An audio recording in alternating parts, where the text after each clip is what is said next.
بسم اللہ الرحمن الرحیم اللهم صل على سيدنا ومولانا محمد افضل صلواتك بعدد معلوماتك وبارك وسلم وصل عليه.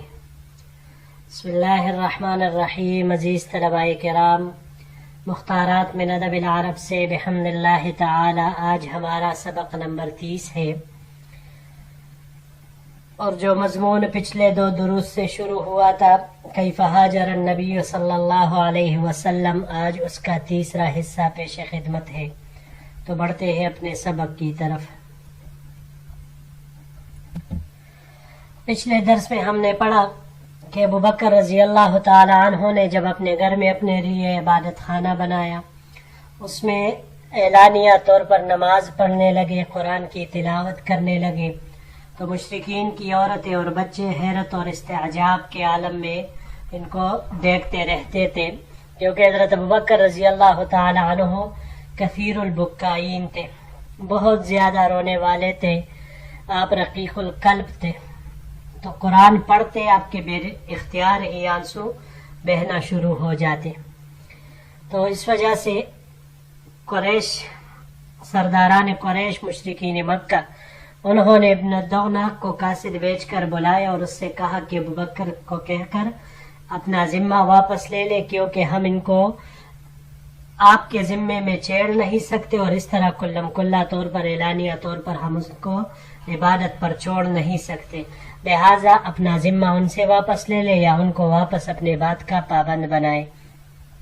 تو ابن الدغنہ نے حضرت ابوبکر رضی اللہ تعالیٰ عنہ سے بات کی، وہ اپنے بات پر قائم نہ ہوئے کہ بھائی میں تو کلم کلا ہی عبادت کروں گا، لہٰذا ان کو ان کی امان واپس کر دی اور اللہ کے امان پر راضی ہوئے. دوسری طرف حضور صلی اللہ علیہ وسلم نے مسلمانوں کو بتلایا کہ مجھے تمہاری ہجرت کی جگہ دکھا دی گئی ہے، مدینہ منورہ، تو لہٰذا جنہوں نے ہجرت کرنا تھا انہوں نے ہجرت شروع کی، اور حبشہ کی طرف جنہوں نے مسلمانوں نے ہجرت کی تھی وہ بھی مدینہ منورہ کی طرف لوٹنے وہ ہجرت کی انہوں نے، اور ابو بکر رضی اللہ تعالیٰ عنہ نے بھی ہجرت کی تیاری شروع کی. اب آگے ذکر فرما رہے ہیں فقال له رسول اللہ صلی اللہ علیہ وسلم على رسلک فإنی ارجو ان یؤذن لی. حضور صلی اللہ علیہ وسلم نے حضرت ابو بکر صدیق رضی اللہ تعالیٰ عنہ سے فرمایا کہ کچھ دنوں کے لیے توقف کرو، کیونکہ مجھے توقع ہے کہ مجھے بھی اجازت مل جائے گی ہجرت کی.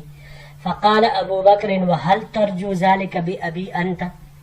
حضرت ابو بکر رضی اللہ تعالیٰ عنہ نے عرض کیا، اے اللہ کے رسول، میرے ماں باپ آپ پر قربان ہو جائے، کیا آپ کو بھی اس کی توقع ہے؟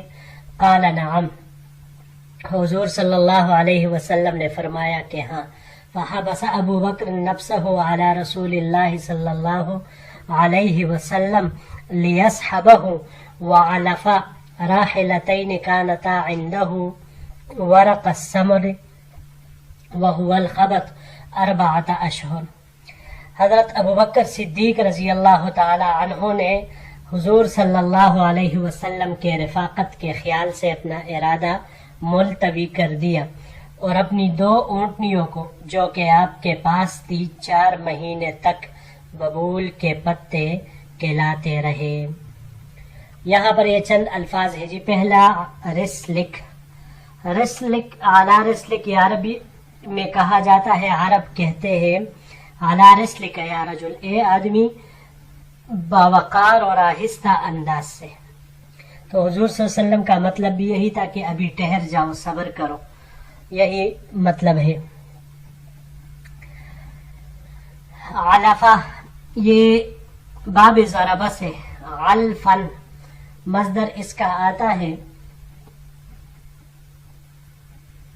چارہ دینے کے معنی میں. اگر باب تفعیل سے اس کو لے لے تعلیفن تو بھی اس کا مطلب یہی چارہ دینا، بہت پینا، اس معنی میں یہ آئے گا. اس کو اگر ہم باب تفاعل سے لے لیں تعلفن تو پھر چارہ ڈھونڈنے کے معنی میں یہ آئے گا. اس کے علاوہ یہ باب افتعال سے اعتلافن چارہ کھانے کے معنی میں یہ آتا ہے. ورق السمر، سمر ورق، یہ ورقات جمع اس کی آتی ہے، اوراق بھی آتی ہے، پتوں کو کہا جاتا ہے، ورق پتا. باب ضربہ سے اس کا مصدر ورقن بھی آ سکتا ہے اور ورقن بھی آ سکتا ہے، پتے دار ہونے کے معنی میں.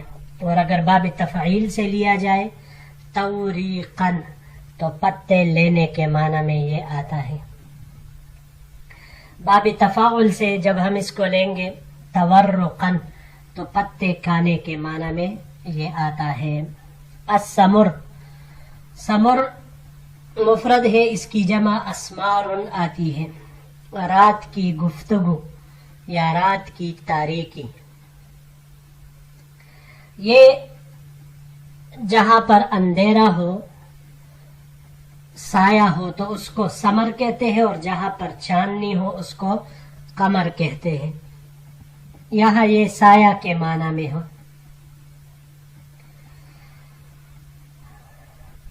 الخبط، اگلا لفظ آخری لفظ ہے الخبط. خبط یہ درخت کے ان پتوں کو کہا جاتا ہے جسے کسی ٹہنی وغیرہ ڈنڈے سے مار کر گرائے جائے. جو پتے گر جاتے ہیں ڈنڈے کے ذریعے سے تو اسے خبط کہتے ہیں. باب ضربہ سے خبطن پتے جاڑنے کے معنی میں یہ آتا ہے. اس کو جب ہم باب تفاعل سے لیں تخبطن تو پھر اس کا آتا ہے زور سے مارنا. اب یہاں پر یہ جو ذکر ہوا ورق السمر وهو الخبط، تو مطلب اس کا یہ ہے کہ دیکھیں وہ درخت کے پتوں کو چاند کی روشنی میں بھی اندھیری والی جگہ سے جاڑ کر لاتے تھے.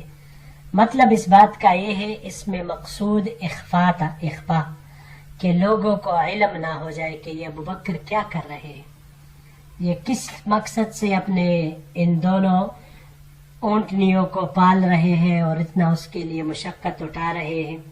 تو لوگوں کے علم میں نہ لانے کے لیے اور اس بات کو خفیہ رکھنے کے لیے ابوبکر رضی اللہ تعالی عنہ نے اس کا اہتمام کیا کہ انہوں نے اپنے گھر میں اونٹیاں رکھی ہوئی ہے، تو اس کے لیے پھر درخت کے پتوں کو بھی چاند کی روشنی میں اندھیری والی جگہ سے جاڑ کر لاتے تھے، یعنی ایسی جگہ سے جہاں بالکل اندھیرا ہوتا تھا، تو اگر وہ پتے جاڑتے بھی ہوں تو کسی کو نظر نہ آئے تاکہ کوئی ان کی ٹوہ میں نہ لگے. جی بڑھتے ہیں اگلے سلائیڈ کی طرف.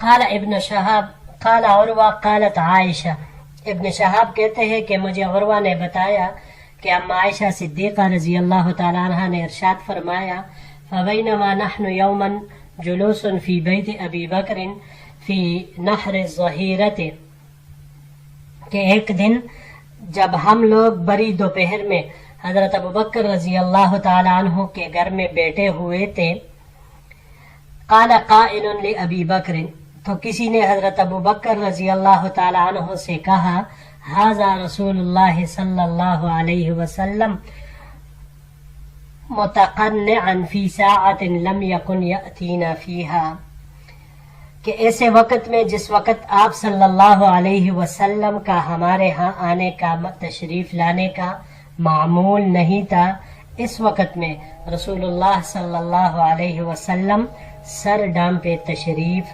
لا رہے ہیں. فقال ابو بکر، حضرت ابو بکر رضی اللہ تعالی عنہ نے فرمایا فداء لہ ابی و امی واللہ ما جاء به فی هذه الساعة الا امر. حضرت ابو بکر رضی اللہ تعالیٰ عنہ بولے میرے ماں باپ بھی ان پر قربان ہو، اللہ کی قسم ان کو اس وقت میں کوئی عظیم الشان واقعہ ہی لایا ہے، یعنی ان کی عادت چونکہ اس وقت میں آنے کی نہ تھی، اب جب تشریف لا رہے ہیں تو معلوم یہی ہو رہا ہے کہ کوئی حکم اللہ کی طرف سے نازل ہوا ہے. قالت، حضرت عائشہ رضی اللہ تعالیٰ عنہ فرماتی ہے فجاء رسول اللہ صلی اللہ علیہ وسلم فاستأذن فأذن له، حضور صلی اللہ علیہ وسلم تشریف لائے، اندر آنے کی اجازت چاہی. آپ صلی اللہ علیہ وسلم کو اجازت دی گئی. فدخل، پس آپ صلی اللہ علیہ وسلم اندر تشریف لائے. فقال النبی صلی اللہ علیہ وسلم لأبی بکر، تو حضور صلی اللہ علیہ وسلم نے حضرت ابو بکر رضی اللہ تعالیٰ عنہ کو ارشاد فرمایا، اخرج من عندک، کہ جو کوئی تمہارے پاس بیٹا ہوا ہے اسے باہر نکالو، اسے باہر بیچ دو. فقال ابو بکر انما هم اہلک بأبی انت یا رسول اللہ. حضرت ابو بکر رضی اللہ تعالیٰ عنہ نے عرض کیا، میرے ماں باپ آپ پر قربان ہو، یہ آپ کے اہل و عیال ہی ہے، آپ ہی کے اہل ہیں.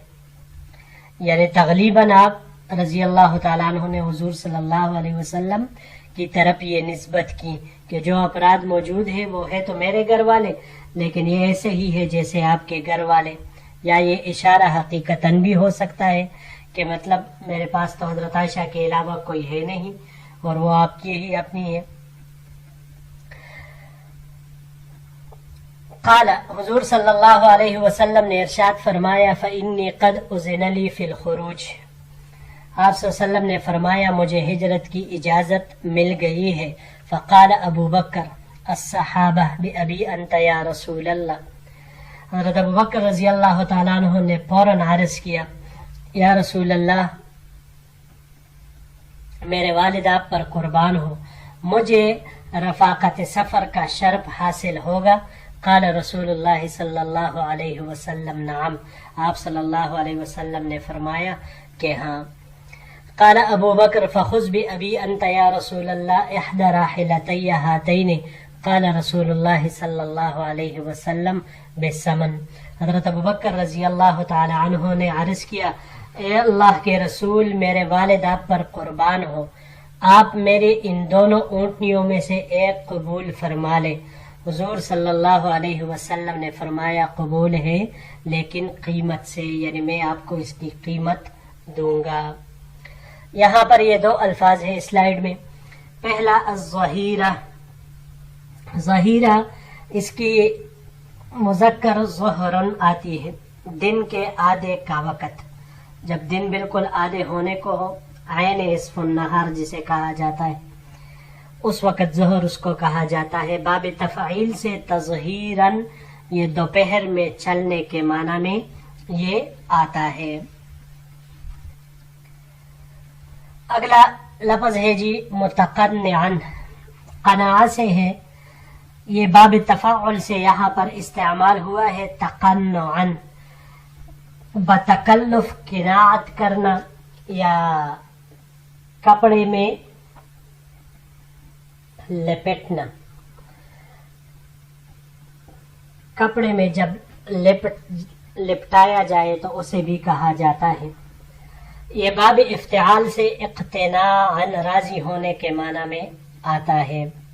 اس کو اگر ہم باب سمع اور فتح سے لے قنعن تو اپنے مقام پر واپس آنے کے معنی میں یہ آتا ہے. اور باب تفعیل سے تقنیعن، راضی کرنا، اور باب افعال سے اقناعن، بلند کرنے کے معنی میں یہ آتا ہے. جی عزیز طلباء کرام، اسی کے ساتھ ہمارا آج کا یہ درس اپنے اختتام کو پہنچتا ہے. انشاءاللہ العزیز زندگی رہیں تو اگلے درس کے ساتھ پھر آپ کی خدمت میں حاضر ہوں گے. السلام علیکم ورحمۃ اللہ وبرکاتہ.